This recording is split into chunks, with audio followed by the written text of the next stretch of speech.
Blue economy को लगातार मजबूत कर रहा है। हमारा विजन है कि पूरा क्षेत्र कोस्टल इकोनॉमिक कॉरिडोर के रूप में विकसित हो। इसी लक्ष्य के साथ विशाखापट्टनम से कृष्णापट्टनम तक हमारे पुराने पोर्ट्स को आधुनिक रूप दिया जा रहा है। इसके अलावा मुलापेटा और रामायपट्टनम में हम नए पोर्ट्स भी बना रहे हैं। మిత్రులారా, ఈరోజు దేశం బ్లూ ఎకానమీని నిరంతరం బలోపేతం చేస్తుంది. మా విజన్ ఈ మొత్తం ప్రాంతాన్ని ఒక కోస్టల్ ఎకనామిక్ కారిడార్గా అభివృద్ధి చేయడం. ఈ లక్ష్యంతో విశాఖపట్నం నుంచి కృష్ణపట్నం వరకు మన పాత పోర్ట్స్ అన్నిటినీ కూడా ఆధునీకరిస్తున్నాం. అదే సమయంలో మూలపేట మరియు రామయ్యపట్నంలో కొత్త పోర్ట్స్ని కూడా మనం నిర్మించబోతున్నాం. साथियों, पोर्ट डेवलपमेंट के साथ साथ पूरे आंध्र में हाईवे और एक्सप्रेसवे का नेटवर्क तैयार हो रहा है। विशाखापट्टनम रायपुर एक्सप्रेसवे जैसे प्रोजेक्ट इस पूरे क्षेत्र को रफ्तार दे रहे हैं. మిత్రులారా, పోర్టుల అభివృద్ధితో పాటు ఆంధ్రప్రదేశ్ మొత్తం హైవేస్ ఎక్స్ప్రెస్వేస్ నెట్వర్క్ని విస్తృతంగా పెంచుకుంటూ పోతుంది. విశాఖపట్నం రాయ్పూర్ ఎక్స్ప్రెస్వే వంటి ప్రాజెక్టులు ఈ ప్రాంతానికి సరికొత్త వేగాన్ని అందిస్తున్నాయి. साथियों, ये पूरा रीजन देश के बड़े औद्योगिक केंद्रों से आसानी से जुड़े, इसके लिए आज आंध्र प्रदेश में करीब 1 लाख करोड़ रुपीस की रेलवे परियोजनाओं पर काम चल रहा है. राज्य के पूरे रेल नेटवर्क का इलेक्ट्रिफिकेशन हो चुका है. यहां 70 से ज्यादा रेलवे स्टेशनों को भी आधुनिक बनाया जा रहा है. మిత్రులారా, ఈ ప్రాంతం మొత్తం దేశంలోని ప్రధాన పారిశ్రామిక కేంద్రాలతో మరింత సులభంగా అనుసంధానం అవ్వడానికి ఈరోజు ఆంధ్రప్రదేశ్లో దాదాపు 1,00,000 కోట్ల రూపాయలు విలువైన రైల్వే ప్రాజెక్ట్స్ తాలూకా పనులు కూడా జరుగుతున్నాయి. రాష్ట్రంలో రైల్వే నెట్వర్క్ అంతా ఇప్పటికీ పూర్తిగా ఎలక్ట్రిఫికేషన్ అయ్యింది. అదేవిధంగా 70కి పైగా రైల్వే స్టేషన్లు కూడా ఆధునీకరిస్తున్నాం.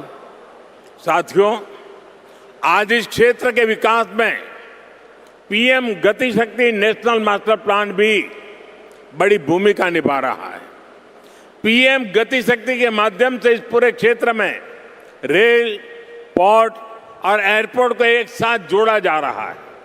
जब यहां ये आधुनिक लॉजिस्टिक नेटवर्क तैयार हो जाएगा तो उद्योगों को बेहतर कनेक्टिविटी मिलेगी, किसानों को फायदा होगा और ईज ऑफ डूइंग बिजनेस भी बढ़ेगा. మిత్రులారా, ఈ ప్రాంత అభివృద్ధితో పిఎం గతి శక్తి నేషనల్ మాస్టర్ ప్లాన్ కూడా కీలక పాత్ర పోషిస్తుంది. పిఎం గతి శక్తి ద్వారా రైల్ కానీ, పోర్టు కానీ, ఎయిర్పోర్ట్లు కానీ ఒక సమగ్ర నెట్వర్క్గా అనుసంధానం చేస్తున్నాం. ఈ ఆధునిక లాజిస్టిక్స్ నెట్వర్క్ పూర్తయిన తర్వాత పరిశ్రమలకు మరింత మెరుగైన కనెక్టివిటీ లభిస్తుంది, రైతులకి ప్రయోజనం చేకూరుతుంది, అలాగే ఈజ్ ఆఫ్ డూయింగ్ బిజినెస్కి కూడా మరింత పెరుగుతుంది. साथियों, आंध्र प्रदेश हमेशा भविष्य की सोच रखने वाला प्रदेश रहा है. सॉफ्टवेयर, आईटी और टेक सेक्टर में आंध्र के युवाओं ने पूरी दुनिया में अपना डंका बजाया है और इसलिए सरकार यहां के टैलेंट को आंध्र प्रदेश की डेवलपमेंट पावर से जोड़ना चाहती है. మిత్రులారా, ఆంధ్రప్రదేశ్ ఎప్పటి నుంచో భవిష్యత్తును దృష్టిలో పెట్టుకొని ముందుకు సాగే రాష్ట్రం. సాఫ్ట్వేర్ కానీ, ఐటీ కానీ, టెక్ రంగాల్లో కానీ ఆంధ్రప్రదేశ్ యువత ప్రపంచవ్యాప్తంగా తన ప్రతిభను చాటుకున్నారు. అందుకే ఇక్కడ యువత తాలూకా ప్రతిభను ఆంధ్రప్రదేశ్ తాలూకా అభివృద్ధి శక్తితో అనుసంధానం చేయాలని ప్రభుత్వం కోరుకుంటుంది. हमारे टैलेंटेड युवाओं की प्रतिभा का लाभ आंध्र प्रदेश और देश को ज्यादा से ज्यादा मिले, ये बहुत आवश्यक है. इसके लिए हमारा फोकस अब सेमीकंडक्टर जैसी फ्यूचरिस्टिक टेक इंडस्ट्री पर है. विशाखापट्टनम में नए सेमीकंडक्टर प्लांट का शिलान्यास इसी दिशा में एक बहुत बड़ा कदम है. మన ప్రతిభావంతులైన యువత సామర్థ్యం ఆంధ్రప్రదేశ్కే కాకుండా దేశానికి మరింత ఉపయోగపడాలి. అందుకే ఇప్పుడు మా దృష్టి సెమీకండక్టర్ వంటి ఫ్యూచరిస్టిక్ టెక్ ఇండస్ట్రీస్ పై ఉంది.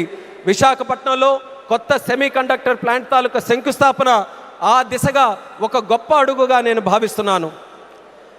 चंद्रबाबू के नेतृत्व में हमारा आंध्र अब सॉफ्टवेयर के साथ साथ मैन्युफैक्चरिंग का भी हब बनेगा. इससे आंध्र में फ्यूचरिस्टिक जॉब्स तैयार होगी. टेक इंडस्ट्रीज के लिए नया वातावरण तैयार होगा. చంద్రబాబు నాయుడు గారి నేతృత్వంలో ఇకపై మన ఆంధ్రప్రదేశ్ సాఫ్ట్వేర్ హబ్ మాత్రమే కాదు, మ్యానుఫ్యాక్చరింగ్ హబ్గా కూడా ఎదగబోతుంది. దీంతో ఆంధ్రప్రదేశ్లో ఫ్యూచరిస్టిక్ జాబ్స్ సృష్టించబడతాయి. టెక్ ఇండస్ట్రీస్కు అనుకూలమైన ఒక కొత్త ఈకో సిస్టమ్ కూడా ఇక్కడ ఏర్పడుతుంది. साथियों, वर्ल्ड इकोनॉमी में कहीं भी किसी भी ग्रोथ सेंटर का निर्माण सिर्फ एक फैक्ट्री से नहीं हो सकता. उसके लिए एक पूरे इकोसिस्टम की जरूरत होती है. आज आंध्र प्रदेश में हम ग्रोथ का वही इकोसिस्टम तैयार कर रहे हैं.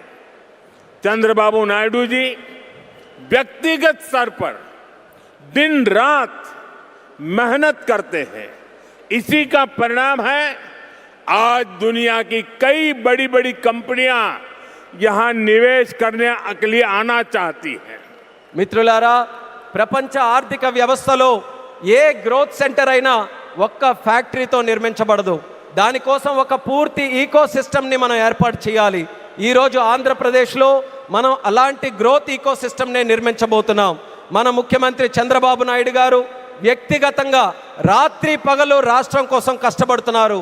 దాని ఫలితంగానే ఈరోజు ప్రపంచంలో ఉన్నటువంటి ప్రముఖ కంపెనీలు ఇక్కడ పెట్టుబడులు పెట్టడానికి ఎంతో ఆసక్తి చూపిస్తున్నాయి. साथियों, यहां सेमीकंडक्टर के साथ साथ एआई इंफ्रा और डेटा सेंटर पर भी काम हो रहा है. गूगल ने भी यहां $15 बिलियन के एआई और क्लाउड इंफ्रास्ट्रक्चर कैंपस की घोषणा की है. और भी कई ग्लोबल कंपनी यहां नई संभावनाएं देख रही हैं. इसका बहुत बड़ा फायदा आंध्र प्रदेश के साथ साथ देश के यूथ को हो रहा है. మిత్రులారా, ఇక్కడ సెమీ కండక్టర్తో పాటు ఏఐ ఇన్ఫ్రాస్ట్రక్చర్, డేటా సెంటర్స్ రంగాల్లో కూడా వేగంగా పనులు జరుగుతున్నాయి. గూగుల్ కూడా ఇక్కడ $15 బిలియన్ విలువైన ఏఐ మరియు క్లౌడ్ ఇన్ఫ్రాస్ట్రక్చర్ క్యాంపస్ని ఏర్పాటు చేయబోతుంది. ఇంకా అనేక అంతర్జాతీయ కంపెనీలు కూడా ఇక్కడ కొత్త పెట్టుబడులకు అవకాశాలు చూస్తున్నాయి. దీనివల్ల ఆంధ్రప్రదేశ్ యువత కాకుండా దేశ యువతకు కూడా ఒక్క గొప్ప ప్రయోజనం కలగబోతుంది. साथियों, आंध्र की इंडस्ट्रियल ग्रोथ स्टोरी केवल डिजिटल टेक तक से ही सीमित नहीं है. नकापल्ली में केंद्र सरकार बड़े फार्मा पार्क के लिए भी सहयोग दे रही है. इससे आंध्र प्रदेश देश के एक बड़े फार्मा हब के रूप में भी विकसित होगा. మిత్రులారా, ఆంధ్రప్రదేశ్ ఇండస్ట్రియల్ గ్రోత్ స్టోరీ కాకుండా డిజిటల్ టెక్ వరకే పరిమితం కాకుండా నక్కపల్లిలో కేంద్ర ప్రభుత్వం యొక్క భారీ ఫార్మా పార్క్ ఏర్పాటుకి కూడా సహకరిస్తుంది. దీంతో ఆంధ్రప్రదేశ్ దేశంలోనే ఒక ప్రముఖ ఫార్మా హబ్గా ఎదగబోతుందని తెలియజేస్తున్నాను.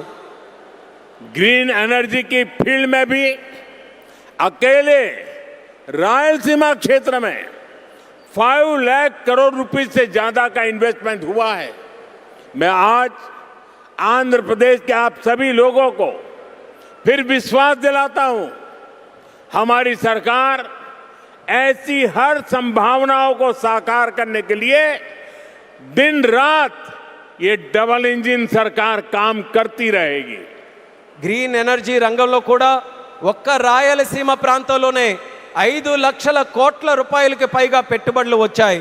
ఈరోజు ఆంధ్రప్రదేశ్ ప్రజలందరికీ నేను మరోసారి హామీ ఇస్తున్నాను, ఇలాంటి ప్రతి అవకాశాన్ని నిజం చేయడానికి, ఆ కళని సాకారం చేయడానికి మా ప్రభుత్వం, ఈ డబుల్ ఇంజిన్ ప్రభుత్వం రాత్రి ప్రగలు కృషి చేస్తూనే ఉంటుందని తెలియజేస్తున్నాను.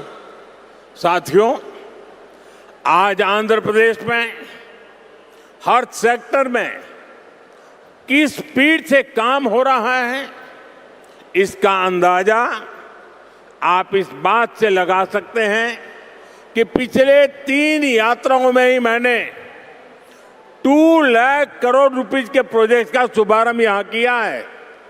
మిత్రులారా ఈరోజు ఆంధ్రప్రదేశ్లో ప్రతి రంగంలో ఎంత వేగంగా అభివృద్ధి జరుగుతుందో మనం ఒక్కసారి అంచనా వేయాలనంటే ఈ ఒక్క విషయం గమనించండి. నా గత 3 పర్యటనల్లో 2 లక్షల కోట్ల విలువైన ప్రాజెక్టులు కోట్ల రూపాయల విలువైన ప్రాజెక్టులు నేను ఎక్కడే ప్రారంభించానని తెలియజేస్తున్నాను. मुझे खुशी है कि आंध्र की इस विकास यात्रा में उत्तर आंध्र भी सशक्त हो रहा है।